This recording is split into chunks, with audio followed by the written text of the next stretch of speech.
व्याकरणं प्रोक्तं This call is now being recorded. अयमान्याः विद्वांसः तत्र भवन्तः प्रेयांसः छात्राः अस्य कार्यक्रमस्य संचालकाः प्रदेश शाब्दिक प्रदेश व्याकरण स्वाध्याय कार्यशालायाः अस्याः ये संचालकाः सन्ति ते अधिकारिणः समेपि समेषां वर्तते स्वागतम् अस्यां कक्षायां। सेयं कक्षा यथावत् प्रारभ्यते। समयः इदानीं संजात एव। अस्माभिस्तावत् गते दिवसे सर्वनाम प्रकरणम् अधिगतम्। ततो अग्रे इदानीं जराया जरसन्निधरस्याम् इति सूत्रं व्याख्यातव्यं वर्तते। तस्य च प्रसंगः निर्जरः इति अकारान्तः कश्चित् शब्दः वर्तते। तस्य स्वरूप सिद्धि प्रसंगे सूत्रमेतत् जराया जरसन्निधरस्याम् इति सूत्रं समायाति। निर्जर शब्दः देवतार्थकः। अमरा निर्जरा देवाः। निर्गतः जरा यस्मात् इति बहुव्रीहि समासः अपि कर्तुं शक्यते। अथवा निष्क्रान्तः जरायाः इति निर्जरः। निरादय क्रांताद्यर्थे द्वितीयया। तो निष्क्रांतो जरायाः इति निर्जरः। निरादय क्रांताद्यर्थे इति वार्तिक वचनात् अत्र प्रादिशमासः। तत्र गोस्त्रियोरुपसर्जनस्य इत्यनेन अत्र ह्रस्वः भवति। उपसर्जनं योगो शब्दः स्त्री प्रत्यांतं च तदन्तस्य प्रातिपदिकस्य ह्रस्वः स्यात्। जरा शब्दः आकारान्तः वर्तते, परन्तु समास दशायां गोस्त्रियोरुपसर्जनस्य इत्यनेन सूत्रेण उपसर्जन ह्रस्वो भवति। अतः निर्जर इति शब्दः निष्पद्यते। सोऽयं निर्जर शब्दः अकारान्तः संजातः। अकारान्तेषु शब्देषु अयं शब्दः समायाति। अतः तस्य एव स्वरूपाणि सर्वासु विभक्तिषु केन रूपेण भवन्ति, कथं च तेषां रूपाणां सिद्धिर्भवति, एतदेव अत्र निरूप्यते। निर्जरः। निर्जर शब्दात् प्रथमिक वचने सुविभक्तौ ऋत्वे विसर्गे च कृते सति निर्जरः इति शब्द सिद्धिर्भवति। औविभक्ते यदा आयाति निर्जर औ इत्यवस्थायां सूत्रमेतत् प्रवर्तते जराया जरसन्निधरस्याम्। गुरुजी इधर एक चर्चा कर दीजिए। तो मान लीजिए ये तो सूत्र में तो जराया है, लेकिन तो आप तो शब्दोत्तर कर रहा है निर्जर, लेकिन वो तो विधान तो दिया है जरा के लिए। तो ये भविष्यति। सर्वा चर्चा करिष्यते। इदानीं सूत्रमेतत् सम्प्राप्तं वर्तते जराया जरसन्निधरस्याम्। अस्य सूत्रस्य अर्थं पूर्वं ज्ञातुं प्रवृत्ताः वयं स्मः कि जराया जरसन्निधरस्याम् सूत्र का अर्थ क्या है। कुछ लोग हिंदी में कहने के लिए लिख रहे हैं, इसलिए चलिए हिंदी में ही चलते हैं। जरायाः इति षष्ठेक वचनान्तं प्रथमं पदम्। जरस् इति प्रथमैक वचनान्तं द्वितीयं पदम्। अन्यतरस्याम् इति अव्ययपदं वर्तते। आहत्य पदत्रयात्मकं सूत्रम् अस्ति। अस्मिन् सूत्रे अचिररितः इति सूत्रात् अचि इति पदम् अनुवर्तते। अथ च अष्टन् आविभक्तौ इति सूत्रात् विभक्तौ इति पदम् अपि अनुवर्तते। अचि इति सप्तम्येकवचनान्तं पदं विभक्तौ इत्यपि सप्तम्येकवचनान्तं पदं वर्तते। तत्र च अचि इति पदं विभक्तौ इति पदेन सह विशेष्यते। अतः अत्र विशेष्य विशेषण भावः संजातः। विशेषणे च तन्त्रिर्भवति, परन्तु अत्र यस्मिन् विधिस्तदादा बलग्रहणे, अतः अत्र तदादि विधि, अतः अजादौ विभक्तौ उत्तरे सत्याम् इति कश्चित् अर्थः। जरायाः जरस् अन्यतरस्याम् अजादौ विभक्तौ, ये यहाँ पद हैं। तो इस सूत्र का अर्थ निकल आएगा, अन्यतरस्याम का अर्थ विकल्प होता है। तो अर्थ दीक्षित जी ने लिखा है, ग्रंथकार ने अर्थ लिखा है, जरायाः जरा शब्दस्य जरस्वास्या अजादौ विभक्तौ। जरा शब्द को जरस आदेश होता है अजादी विभक्तियों के परे रहते। तो जब निर्जर शब्द से औ विभक्ति लाए हैं तो वहां जरा शब्द था पहले समास में, जरा समास होने के बाद वह गोस्त्री और उपसर्जनस्य से ह्रस्व हो गया तो जर बन गया। तो इसको जरा मान करके अजादी विभक्ति पर में है, तो यहाँ पर जरस आदेश होना चाहिए विकल्प से। तो कहा, अब बात ये आती है कि जरा शब्द को जरस आदेश का विधान होता है अजादी विभक्ति पर रहते। यहाँ तो जरा शब्द नहीं है, यहाँ तो निर्जर शब्द है। तो निर्जर शब्द को जरस आदेश कैसे होगा, अजादी विभक्ति तो पर में है। तब एक परिभाषा आ रही है, ग्रंथकार परिभाषा लिखते हैं, परिभाषा को लाते हैं, पदांगाधिकारे तस्य च तदन्तस्य च। पदाधिकारे अंगाधिकारे च यत् कार्यं भवति तत् तस्य भवति तदन्तस्यापि भवति। तो ये जो जराया जरसनि तरस्याम ये जो सूत्र है वह अंगाधिकारी सूत्र है, अंगस्य के अधिकार में आता है। तो अंगाधिकारी जो कार्य होते हैं वह उस अंग से भी होते हैं और वह अंग है जिसमें जिसके अंत में उससे भी होते हैं। तो निर्जर शब्द में अंत में जर शब्द है।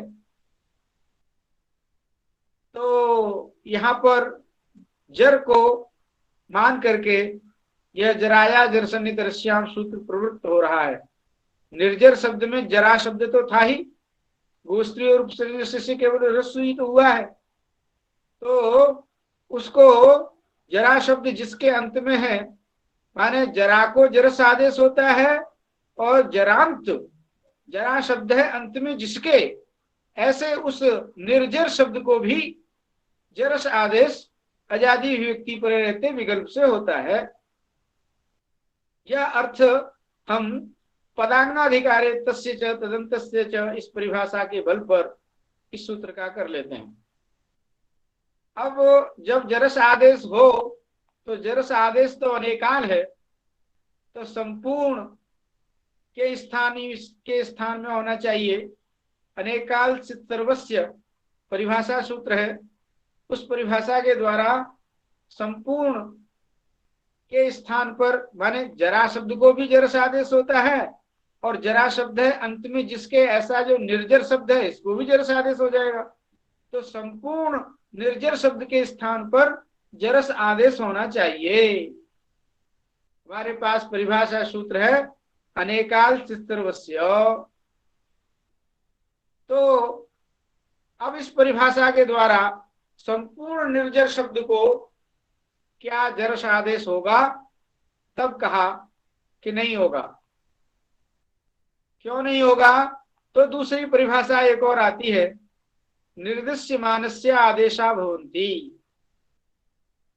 यही बात आप ग्रंथ में पढ़ लीजिए, ग्रंथ की पंक्ति को वांचना जरूरी है। अनेकाल्त्वात् सर्वादेशे प्राप्ते, जरस आदेश अनेकाल होने के कारण संपूर्ण निर्जर शब्द के स्थान पर जरस आदेश प्राप्त होता है। तब परिभाषा लगती है निर्दिश्यमानस्य आदेशा भवन्ति। आदेशाः सदैव निर्दिश्यमानस्य स्थाने एव भवन्ति। निर्देशः कस्य वर्तते? सूत्रे। सूत्रे तु निर्देशः जरा शब्दस्य वर्तते।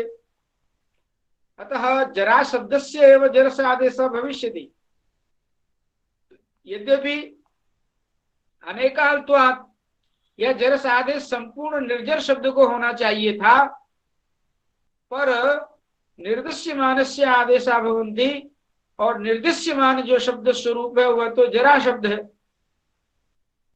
अतः जर के स्थान पर ही जो जरा था, जिसको ह्रस्व होकर के जर बना लिया है, उसके स्थान पर ही आदेश होना चाहिए। तो फिर संदेह होता है, फिर संदेह यह होता है कि जरा शब्द को जरस आदेश का विधान किया गया है, न कि जर शब्द को जरस आदेश का विधान।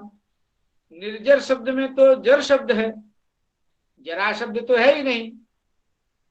तो इस जर शब्द को जरस आदेश कैसे होगा? तब एक और परिभाषा आती है, एक देश विकृतम अनन्यवत। एक देशम विकृतम अनन्यवत।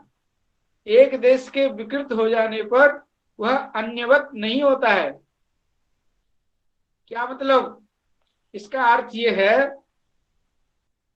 कि यहां हुआ क्या था, निष्क्रांतः जरायाः इति निर्जरः अथवा निर्गतः जरा यस्मात् इति निर्जरः। यहाँ जो जरा शब्द था जिसका समास हुआ था, उसको गोस्त्रीय रूप से ह्रस्व हो गया था, तो एक देश विकृत हो गया। जरा शब्द आकारांत था, उसको विकृत होकर के आकारांत को अकारांत बना दिया, ह्रस्व कर दिया।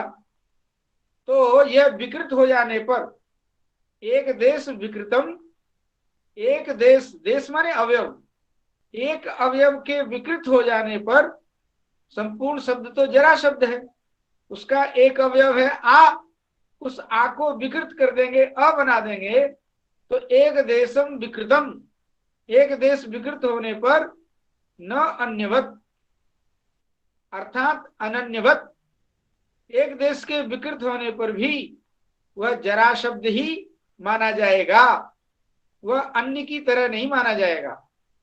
जर शब्द को आप जरा शब्द से अन्य मत मानिए। कहने का तात्पर्य है कि निर्जर में जो जर शब्द है वह जरा शब्द ही है, और विकृत होकर के वह यदि जर बन गया है तो भी वह जरा ही माना जाएगा। एक देश विकृतम न अन्यवत, एक देश के विकृत होने पर वह अन्य की तरह नहीं हो जाता है। इसके पीछे लौकिक उदाहरण है। छिन्ने पिपुच्छे स्वैव नासो न गर्धवः। किसी कुत्ते की पूंछ कट गई हो तो वह कुत्ता न तो गधा बन जाता है न घोड़ा बन जाता है, वो कुत्ता कुत्ता ही रहता है। देखिए, ये एक देश विकृत मनन्यवत का उदाहरण है। लोक में गुरुजी, इसका मतलब एकोदेश माने पूछ ही होगा, माने सामने नहीं होगा। एक सामने को जौ को बात दिया तो होगा नहीं, क्योंकि जौ भी तो एकोदेश है ना। माने मान लीजिए आर होगा तो नहीं होगा, माने क्या मान लीजिए वो जो अंत जो होगा पूछ ही होना चाहिए, माने शीर होगा तो नहीं होगा। एक देश का मतलब है बहुत छोटा सा मामूली भाग।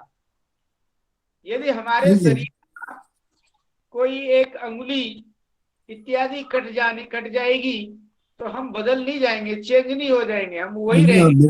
मेरा कहना है, मान लीजिए आप जैसे मान लीजिए सा का जो उदाहरण दे रहे हैं वो पिच का, मेरा कहना है मान लीजिए इसका मतलब है शेष भाग का जो घट जाएगा तो होगा, मान लीजिए अगला भाग हो जाएगा तो मान लीजिए जैसे मान लीजिए जोरस का जौ चला जाएगा तो नहीं होगा, और जोरा का आ चला गया तो होगा। इसमें मतलब ये है कि एक देश के भिन्न होने पर, कट जाने पर, न रहने पर वह नहीं बदलता, पर जो उसका अधिकांश भाग यदि कट जाएगा फिर तो बदल जाएगा। अधिकांश भाग का मतलब आधे से ज्यादा भाग यदि कट जाता है फिर तो हम पहचान नहीं कर पाएंगे। और उसमें भी ना मेरा गुरु जी मेरा कहना है, मान जैसा आ मतलब अ हुआ, तो आ मतलब अ हुआ, मतलब वो तो मान लीजिए एक वर्ण का छोटा हुआ। मेरा कहना तो मान लीजिए जौ जो है, मतलब उसको जो जौ मतलब विशुद्ध जौ तो आधा आधा आधा मात्रा होता है, अर्ध मात्रा तो जौ, तो मान लीजिए उसका औरा बोलेगा तो वो होगा। नहीं नहीं नहीं, है वहां यही तो मैं बता रहा हूँ, ये मान लीजिए पीछे होना चाहिए, वो सामने वाला जो मुंडा मुंडू हो जाएगा तो होगा नहीं, तो पूछ वाला हो जाएगा तो ठीक है। ठीक है, ठीक है, ठीक है। हाँ भाई, पूरी बॉडी की जो शिनाख्त होती है, उसकी जो पहचान होती है, उसका मुख होता है। यदि मुख चेंज हो गया तो हम भ्रांत हो जाएंगे, भाई ये कौन है, दूसरा है, तीसरा है। और बल्कि हम सिर के बाल कटवा लेते हैं, मुंडन करा लेते हैं, मुंडन कराने पर ही हमारा स्वरूप बदल जाता है। लोग भ्रमित होने लगते हैं ये कौन आदमी है। तो चूंकि वो प्रमुख अंश है तो उधर ही आपका इशारा है। अच्छी बात है। कहने का मतलब यह है कि ये तो हमने रोचक, इस विषय को रोचक बनाने के लिए जानबूझ करके इस प्रकार का उदाहरण रखा है कि कुत्ते की पूंछ को यदि काट लेंगे, काट दिया जाएगा तो कुत्ता गधा नहीं बन जाएगा, घोड़ा नहीं बन जाएगा, वो कुत्ता ही रहेगा। ये एक लोक में प्रचलित एक सामान्य दृष्टांत है। उसी दृष्टांत को यहाँ पर घटा रहे हैं। एक देशम विकृतम, एक देश विकृतम अनन्यवत। एक देश के विकृत होने पर वह अन्यवत नहीं होता, अनन्यवत ही रहता है, अर्थात वह वही रहता है।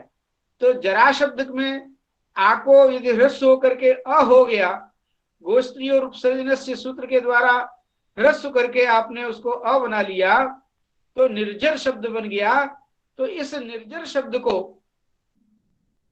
भी जरस आदेश होगा। निर्जर शब्द का मतलब, निर्जर शब्द का जो जरस, जो जरा शब्द था, उस जरा को जो जर बन गया है, उस जर के स्थान पर जरस आदेश होगा।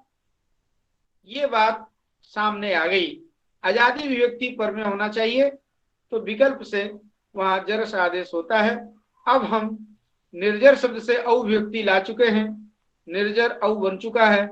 अब ऐसी स्थिति में जर शब्द के स्थान पर जरस आदेश हो जाएगा। तो जरस आदेश हो जाएगा तो निर्जरस ऐसा मूल स्वरूप आएगा। और निर्जरस शब्द से वो व्यक्ति लाएंगे तो मिला देंगे अजीनम परिण संयोज्यम, तो निर्जरसौ। और जब नहीं होगा तो निर्जरौ, रामौ की तरह। राम औ निर्जर औ अकारांत है, जरस आदेश विकल्प से होता है। जब कर लिया तब तो निर्जरसौ बन गया, और जब नहीं किया तो क्या होगा, तो वही प्रथम पूर्व श्रवण से पूर्व श्रवण की रो करके यहां पर बनना बनेगा, तो उसको नादिची निषेध कर देगा, फिर वृद्धिरेची से वृद्धि हो जाएगी, तो निर्जरु शब्द बन जाएगा। अतः प्रथमा के द्विवचन में दो रूप बन गए, एक तो निर्जरसौ और एक निर्जरौ। अब हम आगे प्रथमा के बहुवचन की विवक्षा करते हैं। तो जस विभक्ति लाएंगे, जस में ज की संज्ञा हो जाती है, आजादी विभक्ति है, अस परे मिलेगा।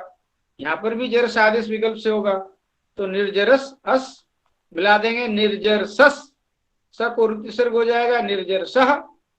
और जब नहीं होगा तो वही रामा की तरह निर्जर शब्द से अस व्यक्ति लाएंगे, तो यहाँ प्रथम पुरुषों से पुरुषों की हो जाएगा, तो निर्जरास, और स को रुतिसर्ग करके निर्जराह, ये दो रूप बना लेंगे।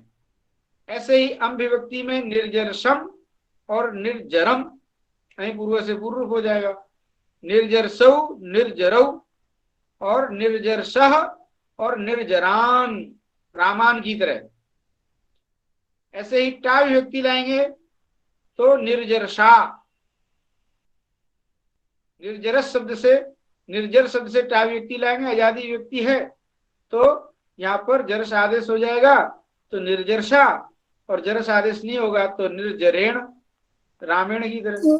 गुरुजी द्वितीय बहुवचन है, दो रूप होगा? हाँ, निर्जरान और एक रूप निर्जर। होगा न दो रूप होगा? हाँ, दो। निर्जर से आजादी भक्ति है। आजादी व्यक्ति है ना, आजादी व्यक्ति पर रहते हैं, दो रूप होगा। एक तो निर्जरसा बन जाएगा, और एक जगह जब निर्जरस जरस आदेश नहीं होगा तो लेकिन निर्जरा। हमारा जो किताब है वो किताब में मान लीजिए एक ही रूप दिया है, वो खाली निर्जरन दिया है, निर्जरसन नहीं दिया। वो प्रिंट हो सकता है या संपादक की दिक्कत हो सकती है। ये डाउट हुआ, मेरा डाउट हुआ निर्जरता एक क्यों बार ऐसा बता किया। दीजिएगा। नहीं, डाउट किया प्रसंग नहीं है। डाउट इसलिए प्रसंग नहीं है क्योंकि आजादी विकल्प हाँ, से जो। वो तो जरूर होना चाहिए, वो तो दो रूप जरूर होना चाहिए। ये हाँ, तो दिया नहीं, इसीलिए मैंने पूछा कि क्या ये क्यों किया, ये दिया नहीं। कोई बात नहीं। हाँ, वो तो जरूर होना चाहिए। हाँ हाँ। गुरुदेव निर्जरा, निर्जरा थोड़ा सा बता दीजिए, इसमें हरस्व कैसे हो गया? है? वो निर्जरा। तो वो तो बोला तो गोस्त्री और उपसर्जनस्व। रस्व करने वाला सूत्र है ना, गोष्ठी और उपसर्जनस्य। अच्छा। हाँ, वो समास में होता है। उपसर्जनम तो वो शब्द स्त्री प्रत्यांतम च तदंतस्य प्रातिपदिकस्य ह्रस्व स्यात्। तो ये स्त्री प्रत्यांत शब्द है, जरा शब्द था, जरा को आको ह्रस्व होकर के अ हो जाता है। अच्छा जी। चलिए, तो निर्जरसा और निर्जरेण, अब हलादी विभक्ति पर होगी तो एक ही रूप बनेगा।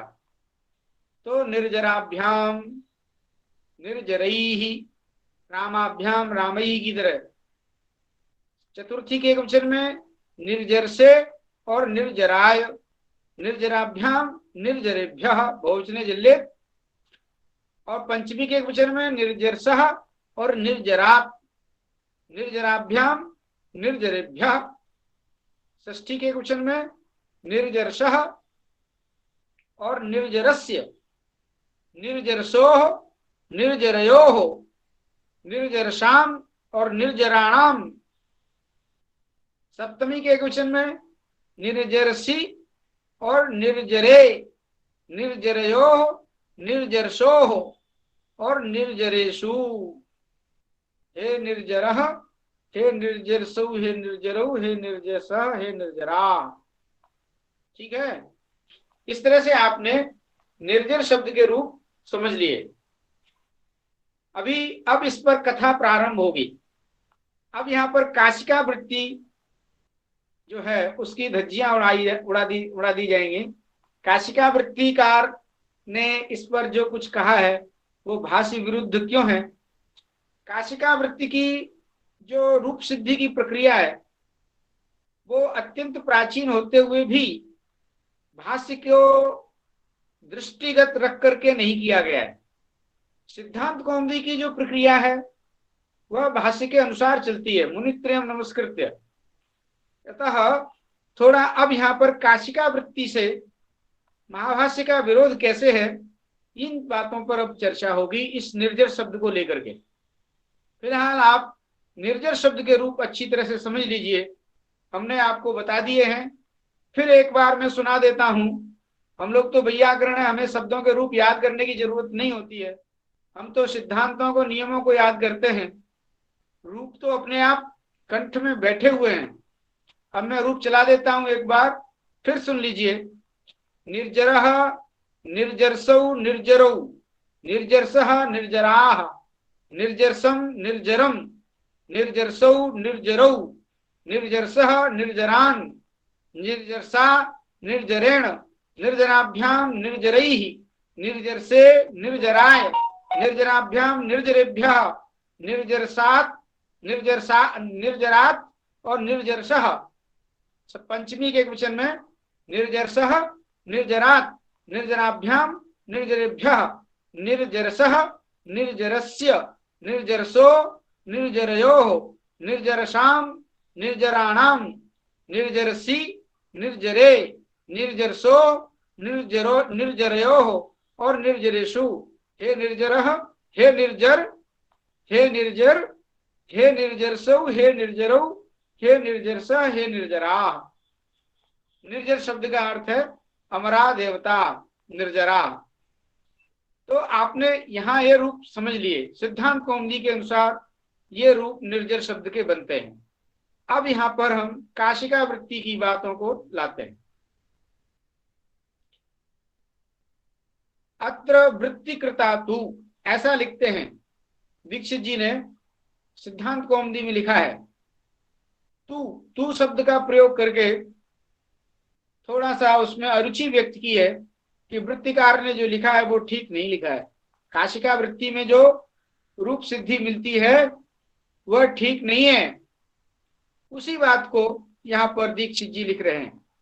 वृत्ति कृता तो विप्रच्छेदेन इनातो कृतयोः सन्निपात परिभाषायाः अनित्यत्वम् आश्रित्य जरसि कृते निर्जरसिन निर्जरसात् इति रूपे न तो निर्जरसा निर्जसः इति केचित् इत्युक्तम् तथा भिषि निर्जरसैः इति रूपान्तरम् उक्तम् तदनुसारिभिश्च षष्ठेकवचने निर्जरस्य इत्येव रूपम् इति स्वीकृतम् एतच्च भाष्य विरुद्धम्। एतच्च भाष्य विरुद्धम्। अब इस बात को समझिए गुरुदेव, ईना दिन बाधित्वा परत्वा जरस, ये क्या है? हाँ, इसी बात को हम दोबारा अब समझाएंगे। अभी तक ऊपर तो में थोड़ा सा लिखा हुआ है। हाँ हाँ, थोड़ा सा नहीं, हम पूरा समझाएंगे आपको। देखिए, वृत्तिकार का और सिद्धांत कौमुदी का या भाष्यकार का विरोध कहाँ कहाँ होता है। भाष्यकार के विरुद्ध लिख दिया वृत्तिकार ने। वृत्तिकार ने भाष्य के विरुद्ध कैसे लिखा, यह बात दीक्षित जी यहाँ लिख रहे हैं। तो वो लिखते हैं कि वृत्तिकार ने क्या किया कि तृतीया के एक वचन में और पंचमी के एक वचन में, तृतीया के एक वचन में निर्जरसिन रूप बनाया जो बनता नहीं है। मैंने तृतीया के एक वचन में क्या बनाया था? निर्जरसा निर्जरसा और निर्जरेण बनाए थे। महावास्य के अनुसार दो रूप बनते हैं, पर वृत्तिकार ने, काशिका वृत्तिकार ने क्या किया कि पूर्व विप्रच्छेदेन, देखो विप्रच्छेदे परम कार्यम और विप्रच्छेदे अपरम कार्यम, तो पूर्व विप्रच्छेद करके पहले क्या किया कि इनातो कृतयो हो, पहले इन और आत कर लिया, टा विभक्ति लाए तो इन कर लिया। देखना, ध्यान देना, जैसे निर्जर शब्द है उससे टा विभक्ति ले आए और टा विभक्ति लाते ही यहाँ पर निर्जर शब्द अकारांत है, उससे अकारांत शब्द से यहाँ पर टा विभक्ति पर में है तो टा ngसा मिनात्स्या, इस सूत्र से क्या होगा? अदंता टादीनाम इनादय क्रमात्स्यु, अदंत अंग से परे यदि टादी विभक्तियां हैं तो उनको इनादी आदेश हो जाता है। ठीक किया उन्होंने, काशिकाकार ने। काशिकाकार ने झटपट महावासी का ध्यान न दे करके उन्होंने क्या कर दिया कि यहाँ पर टा के स्थान पर सीधा इन आदेश कर दिया पहले, तो निर्जर इन ऐसा बना लिया और अब लगाया जराया जरसन दृश्याम, और जर के स्थान पर जर से आदेश कर लिया, आजादी विभक्ति पर में है इन, टा के स्थान पर इन आदेश हुआ है, टा विभक्ति थी तो इनके अंदर भी विभक्तित्व आदेश आ जाएगा। तो अब यहां पर इन्होंने इन आदेश करके निर्जरसिन ऐसा रूप बनाया काशिका वृत्ति में। तो कैसे किया इन्होंने?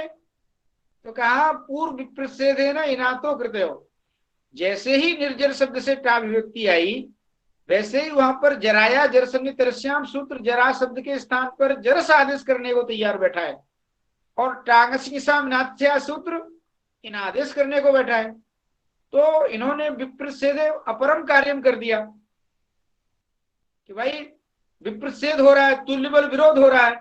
तुल्य बल विरोध कैसे हो रहा है? कि प्रथमा और द्वितीय विभक्ति में जराया जरसमि तृष्याम लब्धावकाश है, चरितार्थ है। और टांगस्किंसा विनाच्या रामेण सर्वेण इत्यादि प्रयोग में चरितार्थ हो चुका है। अब यहां पर निर्जर शब्द से टा विभक्ति लाएंगे तो अन्यत्रान्यत्र लब्धावकाशयोः द्वयोः पुनः एकत्र एकस्मिन् प्रयोगे युगपत् प्राप्ति। एक ही प्रयोग में निर्जर टा, इस प्रयोग में दोनों सूत्र आते हैं, जराय जरसमि तृष्याम भी आता है और टांगस्किंसा विनाच्या भी आता है। अब देखना खेल, ये खेल हम लोग खेलते रहते हैं वैयाकरण होने के कारण। अब यहां पर दोनों सूत्रों की टक्कर होती है, भिड़ंत होती है। जराया जरसमि तृष्याम कहता है कि हम पहले जरस आदेश करेंगे, टांगस्किंसा विनाच्या सूत्र आता है, वह कहता है कि हम पहले इन आदेश करेंगे। तो क्या करें? तो तुल्य बल विरोध होने पर विप्रसेदे परम कार्यम में विप्रसेदे अभीष्टम कार्यम अपरम कार्यम, ऐसा वहां आकार का खंडाकार का प्रश्लेष भी है। तो जो अभीष्ट कार्य होगा वो होगा। तो अभीष्ट कार्य काशिकाकार ने क्या किया? पूर्व विप्रसेद कर लिया, अपरम कार्यम कर लिया, माने जो पर कार्य नहीं है उसको, पर कार्य को तो अपना अभीष्ट नहीं माना, अपरम कार्यम कर लिया, माने टांगस्किंसा विनाच्या सूत्र पूर्व सूत्र है और जराया जरसमि तृष्याम पर सूत्र है। तो पर सूत्र को न करके, वैसे तो तुल्य बल विरोधे परम कार्यम से, और उन्होंने कर दिया अपरम कार्यम पूर्व विप्रसेद है ना। यही बात लिख रहे हैं। वृत्तिकृता तो पूर्व विप्रसेदेन इनातो कृतयो हो, वृत्तिकार ने पूर्व विप्रसेद से पहले इन कर लिया टा विभक्ति में, और नसी विभक्ति में पंचमी के वचन में आत कर लिया कि यहां आत आदेश कर लेंगे नसी के स्थान पर पूर्व विप्रसेद से, जो कि भाषी विरुद्ध है। तुल्य बल विरोधे परम कार्यम में अपरम कार्यम कर डाला। वही बात कह रहे हैं दीक्षित जी यहां पर कि वृत्तिकृता तो, अब पंक्ति पढ़िए, वृत्तिकृता तो पूर्व विप्रसेदेन इनातो कृतयो हो सन्निपात परिभाषायाः अनित्यत्व आश्रित्य। एक तो वो पूर्व विप्रसेद जबरदस्ती कर डाला वृत्तिकार ने। दूसरी बात आई कि यहां सन्निपात परिभाषा का विरोध हो रहा है। जिस अदंत तत्व को निमित्त मान करके इन आदेश हुआ है, वह इन आदेश को निमित्त मान करके उस अदंत तत्व का विघातक होना है, क्योंकि जर के स्थान पर जरस इस प्रकार का हलंत आदेश कर देंगे आप इन करने के बाद, तो सन्निपात परिभाषा का विरोध आ रहा है। उसको भी नकार दिया वृत्तिकार ने, उसको कह दिया कि यह परिभाषा अनित्य है, और सीधा जाकर के इन्होंने जरस आदेश कर दिया और निर्जसिन रूप होता है ऐसा कहा। भाष्यकार ने कहा ये जो प्रक्रिया है वृत्तिकार की, वह भाष्य के विरुद्ध है। भाष्य में ऐसा निर्जसिन रूप नहीं आता है। वही लिख रहे हैं कि वृत्तिकृता तो पूर्व विप्रसेदेन इनातो कृतयो हो और सन्निपात परिभाषायाः अनित्यत्वम् आश्रित्य जरसी कृते, पहले जरस आदेश किया, तृतीया के एक वचन में निर्जरसिन रूप बनाया और पंचमी के एक वचन में निर्जरसात इति रूपे, और कहा कि दो रूप बनेंगे, न तो निर्जरसा निर्जरसः, और जो रूप बनने चाहिए वो रूप नहीं बनेंगे, ऐसा उन्होंने कहा है वृत्तिकार ने। आप काशिका वृत्ति उठा करके देखिए। इसीलिए काशिका वृत्ति को पढ़ने वाले नहीं रहे लोग, उसमें बहुत भाष्य के विरुद्ध लिखा हुआ है, या उन्होंने भाष्य को बगैर पढ़े ऐसे ही लिख दिया है। तो न तो निर्जरसा निर्जरसा इति केचित, ऐसा उन्होंने कहा। इत्युक्तम, तथा और क्या कहा? भिषि निर्जरसई इति रूपांतरम उक्तम, विष में तृतीया के एक वचन में भी जरस आदेश कर लिया। वो अजादी विभक्ति नहीं है, वहां पर भी निर्जरसई ऐसा रूप बनाया है जो होता नहीं है। अजादी विभक्ति परे हो तब तो जरस आदेश हो, वो अजादी विभक्ति है ही नहीं। तो उन्होंने क्या किया कि आजादी व्यक्ति ऐसा भिस भी आजादी व्यक्ति है, कैसे? क्या अतो विषयिस, हम पहले अतो विषयिस को लगा देंगे, वही पूर्व विपरीत से थे ना, और सन्निपात परिभाषा का विरोध करके भिस के स्थान पर सबसे पहले निर्जर अग्रे भिस बना, तो भिस के स्थान पर ऐस आदेश कर लिया। जराया जरसन्य तरस्याम होना चाहिए था, तो जहां नहीं होना चाहिए वहां तो कर लिया, और जहां नहीं करना चाहिए वहां नहीं किया। मतलब जहां करना चाहिए वहां तो नहीं किया, और जहां नहीं करना चाहिए वहां कर लिया। अब देखिए भिस में जो है, जो हलादी विभक्ति है, वहां पर भी पहले उन्होंने उसको ऐसा आदेश कर लिया, उसको आजादी मान लिया, आजादी मान करके जर शब्द को जरस आदेश कर लिया, और निर्जरस ऐस और निर्जर सही ऐसा रूप बना लिया, जबकि वहां निर्जरई यही रूप बनता है। तो तथा भिस निर्जरसई रूपांतरम उक्तम, वहां एक ही रूप बनता है। और तदनुसारी भिश्च, तदनुसारी माने काशिका वृत्ति का अनुसरण करने वाले, काशिका वृत्ति को पढ़ने वाले, या काशिका वृत्ति को महत्व देने वाले लोग, उन लोगों ने क्या किया? इसका मतलब है न्यास पदमंजरी, पदमंजरी का न्यास न्यास हरदत्त और जो का है वही न्यास और पदमंजरी वाले जो का है, उन्होंने भी लेकिन गुरुजी हरदत्त का पदरत्न को तो हम लोग तो मानते हैं, तो पदरत्न जो टीका जो है बारमन में है उसको तो हम तो मानते हैं, तो उसका नहीं, पदमंजरी बहुत अच्छी टीका है, न्यास भी बहुत अच्छी टीका है, पर हम तो ये कह रहे हैं कि यहाँ देखो दीक्षित जी क्या लिख रहे हैं, तथा भिषि निर्जरसित रूपांतर मुक्तम तदनुसार भिश्च षष्ठेक वचने, माने हरदत्त और न्यास, पदमंजरी और न्यास इत्यादि जो लोग थे, उस काशिका वृत्ति की व्याख्या लिखने वाले लोग और उस काशिका वृत्ति को पढ़ने वाले लोग, उन्होंने क्या किया कि षष्ठी के एक वचन में निर्जरस्य इत्येव रूपम स्वीकृतम कहा, निर्जरस्य षष्ठी के वचन में तो एक ही रूप बनेगा, जबकि निर्जरसः और निर्जरस्य दोनों रूप बनते हैं। तो ये सब कांड किया वृत्तिकार ने और उसके व्याख्याकारों ने, एतच्च भाष्य विरुद्धम, ये सब भाष्य विरुद्ध है, भाष्य के अनुकूल नहीं है। आज हम पाठ यहीं तक पढ़ाएंगे, आगे नहीं पढ़ाएंगे, क्योंकि यह शब्द बहुत अच्छा है, यह शब्द समझने लायक है, पढ़ने लायक है, सुनने लायक है। काशिका वृत्ति का किस तरह से धज्जियां उड़ा दी दीक्षित जी ने, स्पष्ट रूप से लिखा है, और उसके अनुयायियों को भी नहीं छोड़ा है। काशिका वृत्ति को और काशिका वृत्ति के अनुयायियों को, दोनों को भाष्य विरुद्ध कह दिया कि ये तो महर्षि पतंजलि के भाष्य के विरुद्ध चल रहे हैं। गुरुजी ले उसका भी बहुत समालोचना, मान लीजिए जैसे मनोरमा कुचमर्दनम, वो तो जगन्नाथ जी ने तो उसका भी तो डांट दिया। ऐसा नहीं है कि उसको वो मान लीजिए वो निरापवाद है, उसका भी तो मनोरमा कुचमर्दनम, तो उसका भी तो चलिए, उस काशिका वृत्ति को पढ़ करके विद्वान बने। दीक्षित जी ने व्याकरण पढ़ा तो कहां से पढ़ा? काशिका वृत्ति को ही पढ़ करके ही तो विद्वान और पंडित बने, तभी तो उन्होंने सिद्धांत कौमुदी लिखी। पर देखिए दीक्षित जी का अभिप्राय किसी को नीचा दिखाना नहीं है, वो जो सही दिखाना वो सही दिखाता है, किसी को नीचा दिखाना नहीं। सन्निपात परिभाषा तो गुरुदेव दीक्षित में भी लागू हो जाती है। जो भी है, पर देखिए किस तरह से उन्होंने पूरी काशिका वृत्ति पढ़ करके वैदुष्य प्राप्त किया, और वैदुष्य प्राप्त करने के बाद जब अपना सिद्धांत कौमुदी लिखा, उन्होंने क्यों सिद्धांत कौमुदी लिखी? एक ही जगह नहीं, बहुत सारी जगह गड़बड़ किया है। काशिका वृत्तिकार की जो रूप सिद्धि प्रक्रिया है वो अच्छी नहीं है, महाभाष्य के विरुद्ध है। कई जगह आप देखेंगे उठा करके, एक ही जगह अभी और आएंगे, बहुत सारे उदाहरण आएंगे।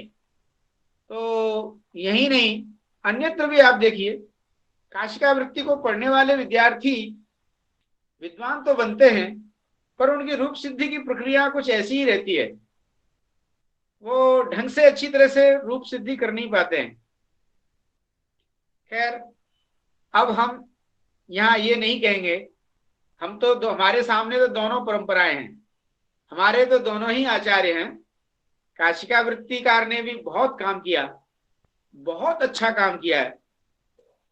महर्षि पाणिनि की पद्धति, जैसा मान लीजिए पदच्छेद और मान लीजिए उसका जो व्याख्या जो है ना वो लगता है सरल है, ये दीक्षित जी से सरल है, उसका सरल जो वृत्ति नहीं। अनुवाद सरल है। दीक्षित जी की वृत्तियां बहुत लंबी लंबी हैं, सूत्रार्थ करते करते जो का दम निकल। ये लेकिन मान लीजिए वो काशिका का वृत्ति छोटा है और मान लीजिए सरल है। और और ऋषि है बिल्कुल उसी क्रम में, जो पाणिनि का जो सूत्र क्रम है उसी क्रम में उन्होंने लिखा है। तो और ये वृत्ति लिखते लिखते ही परेशान हो जा रहे हैं। ये भी सब जगह पर नहीं है गुरु जी, वो मान लीजिए कुछ कुछ जगह पर पाणिनि सूत्र का भी मान लीजिए खुद पद घुसा के नया सूत्र बना दिया, वो पाणिनि सूत्र के साथ है, ऐसा भी किया। वो हाँ, पद घुसा के और नया सूत्र बना दिया, वो ऐसा सूत्र अष्टाध्यायी में नहीं है, वो सूत्र बना दिया। अको की दीर्घ इत्यो सूचम। हाँ, हाँ, अकाशोणे दीर्घ को कहा अको की दीर्घ। तो कहने का मतलब यह है कि हमारे तो दोनों ही आचार्य हैं, श्रीमद भट्टोजी दीक्षित भी हैं और काशिका वृत्ति भी है। हम दोनों का आदर करते हैं, दोनों ही अपनी अपनी जगह पर सही सही हैं, दोनों ही धाराएं बहुत अच्छी हैं। हमें दोनों धाराओं को आदर करना चाहिए, सम्मान करना चाहिए। ग्रंथकार अपने ग्रंथ की प्रतिष्ठा को बढ़ाने के लिए दूसरे ग्रंथ में थोड़ा बहुत तो नुक्ताचीनी करेगा ना, थोड़ा बहुत तो उसका दोष दिखाएगा, तभी तो उसके ग्रंथ की प्रतिष्ठा होगी। हम तो ग्रंथकार नहीं है, हम तो दोनों ग्रंथों के अध्येता हैं, पढ़ने और पढ़ाने वाले हैं। अतः हमें दोनों ग्रंथों को पढ़ना है, काशिका वृत्ति को भी सम्मान देना है और भट्टोजी दीक्षित की कौमुदी को भी सम्मान देना है, पर दोनों के अर्थ को भी समझना है कि दोनों ग्रंथकार, दोनों आचार्य अपने अपने मत को किस तरह से प्रतिपादित कर रहे हैं और किस तरह से वो रूप सिद्धि कर रहे हैं। दोनों पर यदि शास्त्रार्थ कर लिया जाए, बहुत शास्त्रार्थ होता है, काशी में हमने खूब शास्त्रार्थ किया है, खूब देखा है। तो आप सब लोग कभी इस पर चर्चा करेंगे तो इसका शास्त्रार्थ भी बतलाएंगे कि यहाँ किस तरह से किसका पक्ष प्रबल होता है और किसका पक्ष निर्बल हो जाता है। भट्टोजी दीक्षित महाभाष्यकार सुप्रीम कोर्ट जो है, व्याकरण का अंतिम प्रमाण पतंजलि को सामने ले आते हैं, इसलिए ये थोड़ा सा इनका पक्ष मजबूत मालूम पड़ता है। पर पाणिनि जो प्रक्रिया है, सिद्धांत पाणिनि से सूत्रों का जो क्रम है, उसको पकड़ेंगे तो शायद काशिका वृत्तिकार अपनी जगह पर ठीक हैं। वो उस कैसे ठीक होते हैं उसके पीछे हम बहुत बड़ा शास्त्रार्थ होता है, उनका भी प्रश्नोत्तर है, उनका भी चिंतन करने का तरीका है। तो हमारे यहाँ दोनों ही आचार्य हैं, दोनों का ही हम सम्मान करते हैं। आज पाठ यहीं पर ही विराम देते हैं। आप सभी को क्या होता है मान लीजिए गुरु जी का सहाय बिना मान लीजिए कहाँ का अनुवृत्ति होता है दीक्षित से मालूम नहीं होता है, गुरु चाहिए।